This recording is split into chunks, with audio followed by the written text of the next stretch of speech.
Alright, how's it going, everyone? This is day 3 of the Nightshades video series. So let's get started. We're going to read another dozen or so pages to get another perspective on shadow work and the Qliphoth and the Western and Eastern traditions. So this is Through the Gates of Knowledge. The tree has a top and a bottom, and between them is the abyss, Da'ath, or Da'at, the false Sephirah, knowledge, the realm where the known is created and destroyed. In traditional Kabbalistic thought, Da'ath has a bad reputation. It is assumed to delude the beholder, to confuse knowledge for the absolute. Da'ath is not the true self. It is merely a distorted expression of it.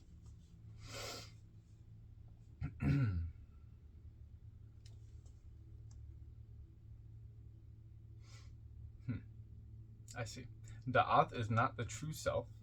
It is merely a distorted expression of it, namely the ego, the sense of limited identification, which assumes to know, and by its knowledge, deludes itself and the world. I thought I had a tea around here somewhere. Excuse me for a second.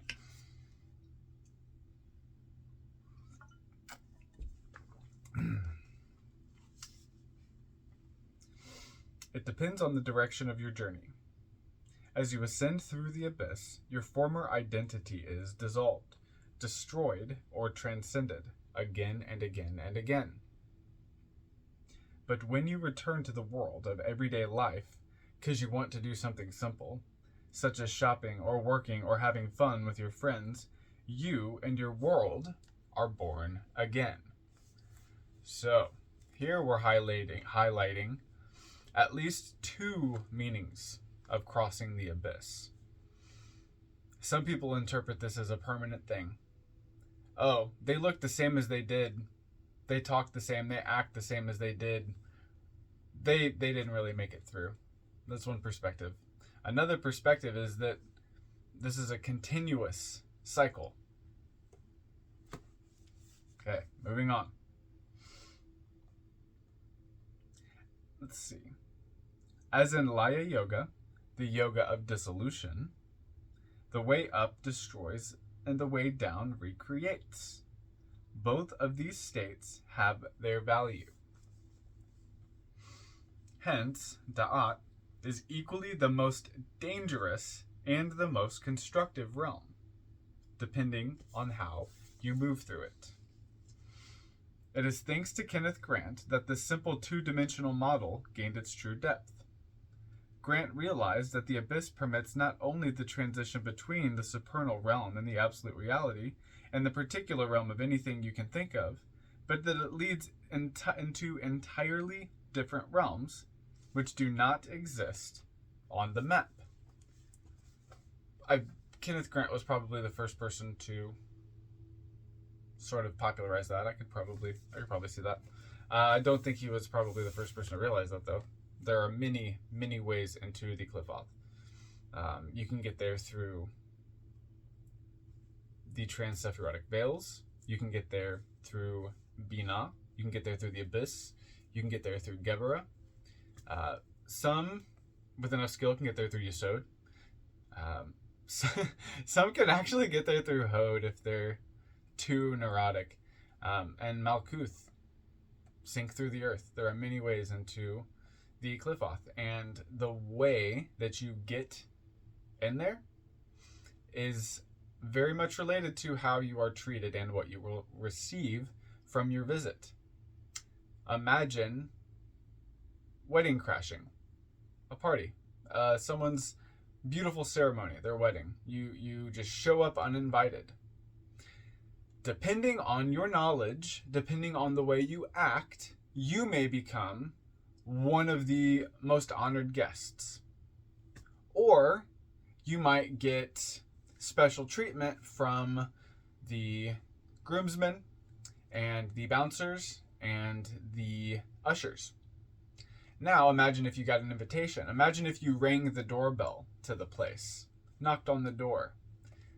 The way you enter is the way that you're received most of the time. Not sure if I've talked about this before, that this is important information, so listen. Okay. Behind the tree of life, so Grant proposed, is a cluster of trees, power zones, tunnels, gates, and passages, riddled like a sponge, extended like a multi-dimensional spider web that completely defies definition.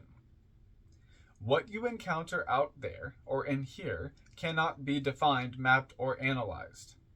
By passing through the abyss and to the backside of the tree, the competent mage can chance upon perceptions that transcend human thought and touch extraterrestrial realms. Transcend human thought and touch extraterrestrial realms. Are we talking about the Greys? Are we talking about Independence Day? Maybe. But the idea that it's non-corporeal in itself makes it extraterrestrial. Remember that. What you encounter out there or in here cannot be defined, mapped, or analyzed. By passing through the abyss and to take the backside of the tree, the competent mage can chance upon perceptions that transcend human thought and touch extraterrestrial realms. Plus, a vast reservoir of chaotic, uncensored, unconfined experiences that far exceed what the day side has to offer. Some of this appears as instinctual DNA wisdom from our animal and earlier ancestors. Some of it reflects wisdom from outside of this world, and most of it is all-inclusive. Mind-blowing, terrifying, beautiful, and utterly impossible. Utterly inexpressible. Beyond opposites. The night side is always with us. It's so much older than the day side. Before the light began to shine, the night was there. Depending on how you choose to define light and darkness, one came before the other. Some assume that we are dealing with a simple polarity. On one hand, the radiant world of colors and forms, more or less thinkable, reasonable, and meaningful. Like the pretty picture of the Tree of Life, it has its scenic sites, its hotels, restaurants, shopping opportunities, and highways in between. On the other hand, the chaotic world of uncertain and incomprehensible mysteries. Both of them connected by the voidness that makes them possible. It looks symmetrical, but when you reach the night side, it doesn't work like that. The night side is not simply a reflection of the day side, with a few confusing and spooky bits thrown in. The day side is a tiny island of experience in a huge ocean. The night side, full of currents, island chains, and continents of the possible and impossible. All and nothing are present everywhere. Our island is not the opposite of the world ocean. It is simply a tiny and comprehensible, accessible, my word, part of it. It is a tiny and comprehensible part of it. The day side is a selection. It is a selection of what can be experienced that we create and maintain simply to survive in our self-made reality. It's a personal selection, as your mind can only handle very limited amount of sensory input, can only operate with a limited amount of symbols at a time, and retains just a small amount of memories in easily accessible form. This is a good opportunity to talk about the magic number plus or minus 7. 7 plus or minus 2 is the magic number, according to a lot of behavioral and analytical psychologists. You could call them many things, but basically you can focus on, the average human can focus on 5 to 9 things at any given time. And this can be used in ceremony to completely overwhelm your sensory perception and to break through. Maybe I'll make a video about that sometime. True, the focus of awareness can be extended. Some do this by trance, by hypnotic induction, by hyperesthesia, or by deranging their awareness with unusual experiences emotionally, by altering their thinking and mind chemistry, or by taking drugs. Others experience such extensions during crisis, exhaustion, or by taking drugs. Others experience such extensions during crisis, exhaustion, starvation, lack of sleep, confusion, or disease. Whatever it may be, it may widen your mind or kick open a few more doors of perception, but it will still be a distinctly limited experience. Only when the you goes missing or is temporarily suspended, the whole hog of possible experience can be glimpsed. Repression. If we were to use a primitive Freudian model, we might call the night side the repressed. Freud had his ideas about what people repress, and considering what a prude, stuck-up, narrow-minded, and frustrated period he lived in, we can't really blame him. But times change and cultures transform. A lot of things that seemed worth repressing to Freud and his contemporaries were normal, if not obligatory, to the pioneers of the 1960s. Some of them turned out to be quite wonderful, others didn't. The hippies simply repressed other things. So did the punks, and so did the creepy yuppies who invade the planet presently. If you want to see an extraterrestrial who hasn't adjusted to planet Earth yet, simply observe a banker. People define themselves by what they experience and what they delete. That's one very powerful way to think about things. True enough, a few basics are repressed by almost everyone.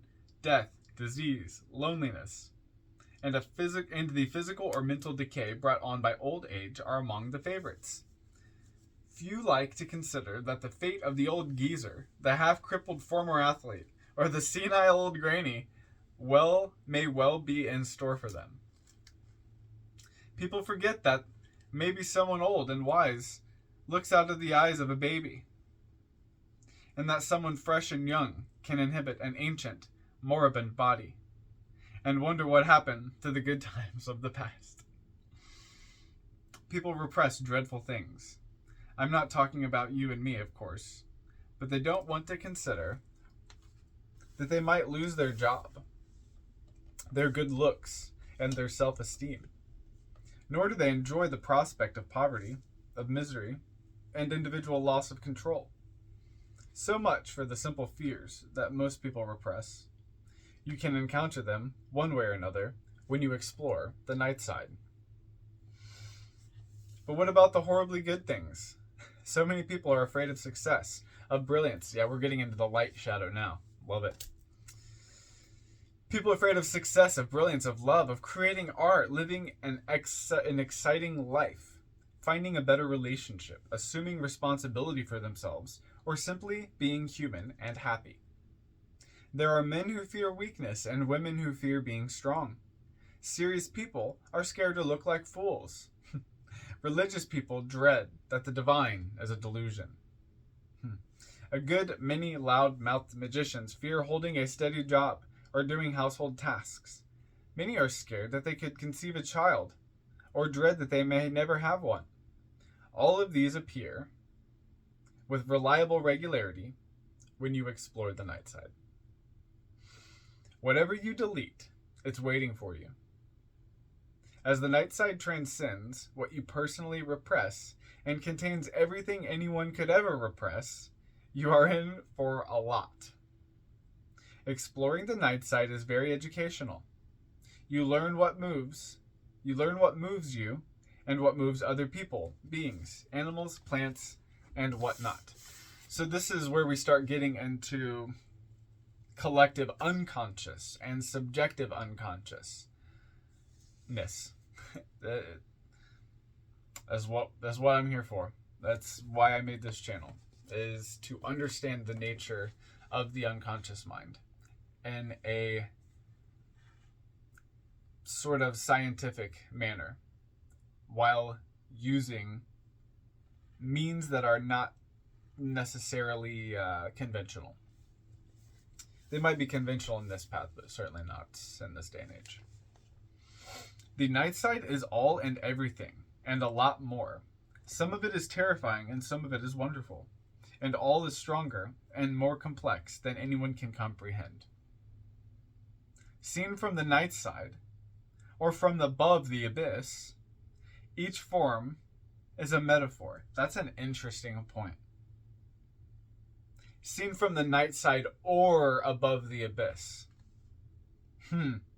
Each form is a metaphor and every word a lie, which may or may not reflect a truth depending on what it does with your experience. When we speak of the night side or the abyss, we have to lie. I am lying to you right now. I have to lie because I'm using words. Each of them is delusive, suggestive, and far too limited. Sorry, it'd be nicer to discuss the simple things, like brain surgery. Where words fail, other ideas can be communicated with music. But I wouldn't be sure what I was saying, nor would you be sure what you heard, or maybe using pictures. You'll see a few further on. Each of them is wrong, but not as wrong as no picture at all. Whether Tao, the way, was originally a waterway. Hold on, did I miss a page here?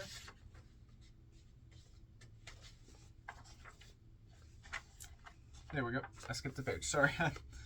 There we go. Okay. As long as we want to communicate, we use symbols. Each of them conveys a message, but the message is but a pale reflection of the reality behind it. The menu is not the same thing as the meal, as it's been said many times. No form is so vivid and intense as the reality it might convey. Perhaps we are living far from reality and dwelling a web or a cocoon of metaphors, belief structures, and causal relationships that derive their reality from our dreaming. Or maybe we don't, who could tell? Wrong address, there's nobody home. Talking of the inexpressible means lies. Talking of the inexpressible means lies, glamours, and deceptive shards of truth. They gleam and glitter and frequently seem to make sense, but honestly, talking about the day side isn't reliable either. We mislead when we express our dreams and hopes, when we communicate feelings, insights, or memories. We fool ourselves and others when we explain and rationalize. We redefine our day side anytime we think of it. Origins of the abyss. One moment.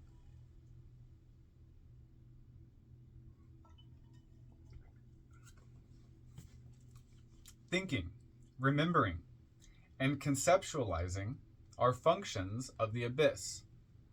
Perhaps. They also can be. And the abyss isn't always something strange or weird, exalted, transcendental, or far away. Sure, the term abyss implies a great chasm, or gorge, or, if we say abysmal, anything really deep. It wasn't always that way. Our word abyss derives from the Sumerian word abzu, meaning the great underground ocean of sweet water. Remember, there was salt water that was bitter, and then there was fresh water that was sweet. I say remember to your ancient DNA. Abzu meant the great underground ocean of sweet water, the hidden waterways and currents flowing through tunnels and crevices deep beneath the earth. In South Sumerian cosmology, represented by the city Eridu, E-R-I-D-U, with its swamps and marshlands. Water is not only something that moves on and through the earth, but also carries it. There is a cosmic ocean surrounding Earth to all sides. The Sumerian term,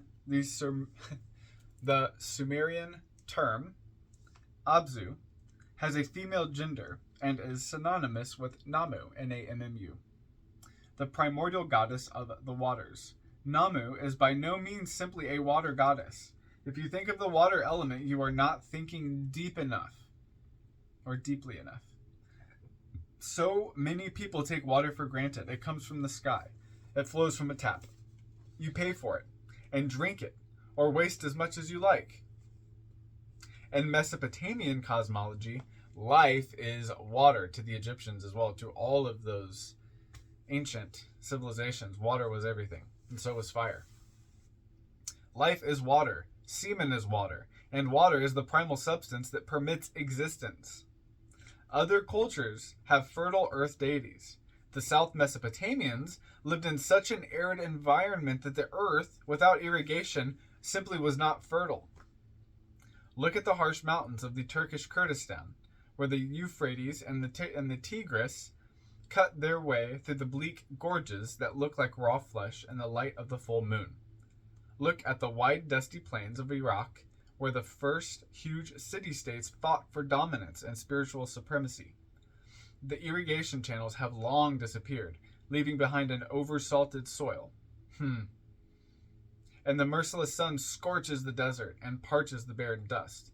It is hardly surprising that, to the Sumerians, swamps and gardens became prime symbols of sex, love, and fertility. Namu is the primal water, the unknown deep, the universe surrounding stream, and the source of fertility.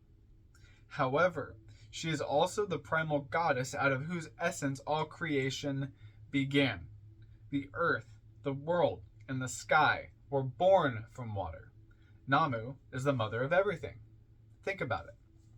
Water means fluidity. Water takes on any form. Water goes any way it likes. Water destroys the hardest rock. Water flows and gathers. It evaporates, moves along the airways, and rains down again. Water gets around. Take a mouthful, and you can taste molecules from every river in the world. I love that. From every ocean that existed. Molecules that pass through the metabolism of most people who ever lived. Yeah, like Abraham Lincoln's pee is probably in this tea. Look out.